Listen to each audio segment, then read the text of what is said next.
I'm going to ask you about American exceptionalism and the Sexualism? sexualism. Yeah. All Yes. right, let's talk And about sexual. okay. All right.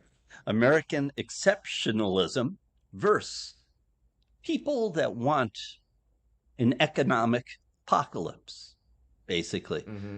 Um, Yeah. I ask this because Cyril Ramaphosa from South Africa is coming to the U.S. White House on Wednesday. I believe he arrives sometime late tonight or early tomorrow U.S. time. Okay. Ramaphosa is the leader of a dynamic, young, exceptionally beautiful country. I love South Africa, as you know. I'm Yeah. there often in the Western Cape, but Ramaphosa is a representative of the ANC, the African National Congress, which is, to say the least, left leaning and has been known to be corrupt. Trump is aware of this. Musk, who had been in Trump's ear for many months, is originally from South Africa. There are other people around that have South African ancestry to a certain extent in the circle of Washington, D.C., who are Mm-hmm. watching things like some of the laws taking place which affect the population in South Africa.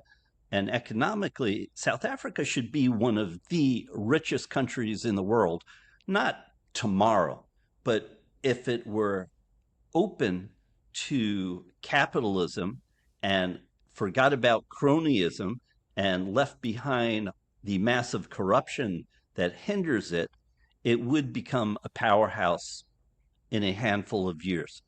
But it does not, which brings me to the point South Africa has the choice right now, some would say, of becoming an exceptional country economically because of its diversity, because of its abundant commodities. It has a tremendous manufacturing, or at least used to have a manufacturing foundation. It has agriculture. Could be it's in a place where trade can be done between continents via its shipping. Okay. There's a lot of reasons why South Africa should succeed. Unfortunately, some would argue that it's headed for an economic apocalypse due to very bad politics. You have a fellow named Julius Malema down there in South Africa who is an extremist. He occasionally sings a song known as Kill the Boer, basically, which is basically a supposed anti apartheid anthem from the 1990s, but it's basically a threatening song towards the Afrikaan community, which is the community that came from the Dutch ancestry and Huguenot ancestry that Right. went to Right. South Africa, of which still makes up 8 to 9% of the country. Okay. And Trump is holding South Africa accountable for some of that. He's holding them accountable for receiving money, it appears, from Iran to support the Hamas cause in the international courts. There seems to be proof of that. That's Hmm. not just my opinion, but I've read that elsewhere. Many other people have too. The question is Ramaphosa is going to be sitting in the White House on Wednesday. Okay. Does Trump talk about American exceptionalism to the South African leader and say, come join us, become a great country? Or is he going to put Ramaphosa in the hot seat and point out the coming economic apocalypse that is taking place in South Africa? And how is Ramaphosa going to react to that? Maybe this isn't a question that you feel you can answer. So I want you to talk about really, do you think that the world looks at this, the tariffs, the downgrade of debt, the stock markets, the US dollar as an Mm-hmm. us versus them situation? Is this how China views the world, do you think? I think that it's a flashpoint where everybody's sort of suddenly saying, "Oh my gosh, let's we have to now look again at our relationship with the United States. How trustworthy is the United States going forward? We know what the next 3.5 years are going to look like. Um, what's it going to look like beyond that? We have to take care of ourselves. We have to defend ourselves potentially from people like Putin. We have to create new trading relationships and new partners. And that's again why I one of the reasons I think that China is playing the long game here and is more than happy to be the big brother and help everybody out. And don't worry, this is the China century. This is what they're thinking. And I think that it's just created a lot of enmity and a lot of doubt. And I don't know how easy it's going to be to fix all that long term. American How do you exceptionalism is definitely a question now. how do you view the impact from other emerging places like India, which has one and Oh, a it half helps. billion people, Yeah, very yeah, it well helps them educated society? I believe India is one of the big benefactors that's going for to sure. develop Yeah, over the next 20, 50, 100 years. It's helping them yeah. right now. It is. It was helping them before that, actually. Mhm. But now it's sort of on steroids. I mean, look at what Tim Cook's doing with the iPhone manufacturing. He's moving a great deal of it over to India as we speak. He thinks that he can get almost all of it over there within 18 months. I don't know if he can do that, but he's trying. And there's a Now, ton of other companies that are doing the same. yeah, and you have investment firms outside of India, internationally, that are looking at India as a place to seek a more speculative, higher yield outside of the United States.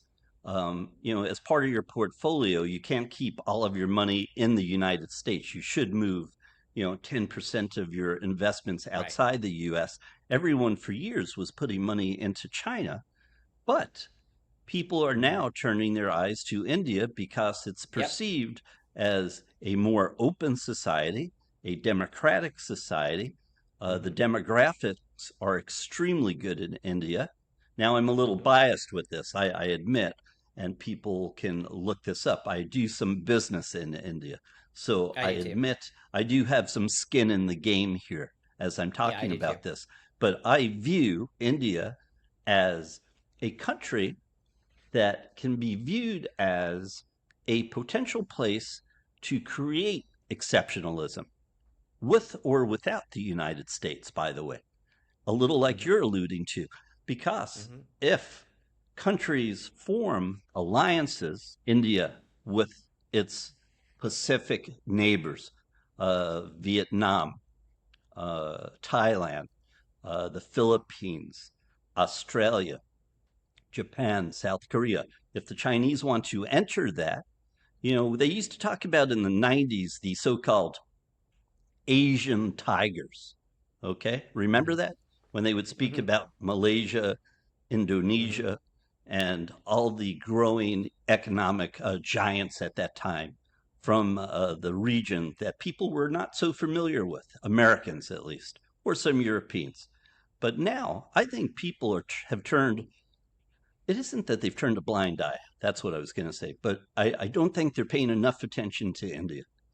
And I think Uh, that this country is really at the threshold of finding major success in the coming years. Of course, there are going Absolutely. to be problems with bureaucracy and regulation, compliance issues as the nation opens itself up for investment to foreign investors.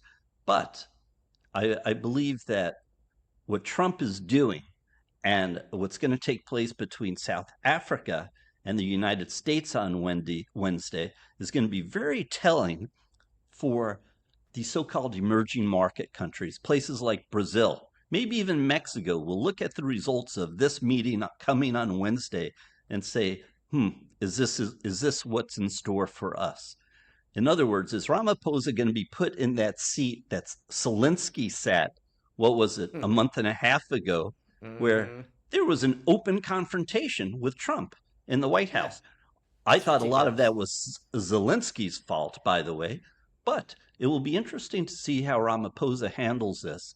He speaks very well, very diplomatic, and I'm interested in seeing how it's interpreted on Thursday morning. Well, you were asking originally that how what my opinion was in terms of whether or not Trump is going to come out swinging or if he's going to come out hugging. I think it all comes down to what kind of deal he thinks he's going to get and what kinds of negotiations have been going on behind the scenes so far. And on that day, we'll get a temperature reading of whether or not he thinks that he can benefit from this, meaning the country, or I don't know, himself in some way or another. But let's just assume the country. It's going to be We'll interesting see. from the commodity standpoint. Again, this is something the U.S. administration is obviously interested in. Speaking about Greenland, speaking about the Ukrainian agreement for the so-called commodities there, as they made the deal with Zelensky before they actually even started to talk to Putin, which kind of blew up Mm-hmm. in everybody's face. Um, Canada also has an interest in the commodities, and the U.S. has the commodity interest with them. It's a unique situation for Ramaphosa, and I hope the meeting comes off well for the sake of South Africa and also for other nations. And I want to see just how it's viewed on Thursday by the other countries in terms of a barometer for moving forward dealing with the U.S. That's going to be Mm-hmm. interesting. That's my Mm-hmm. point. Thank you very Well, we much. shall see.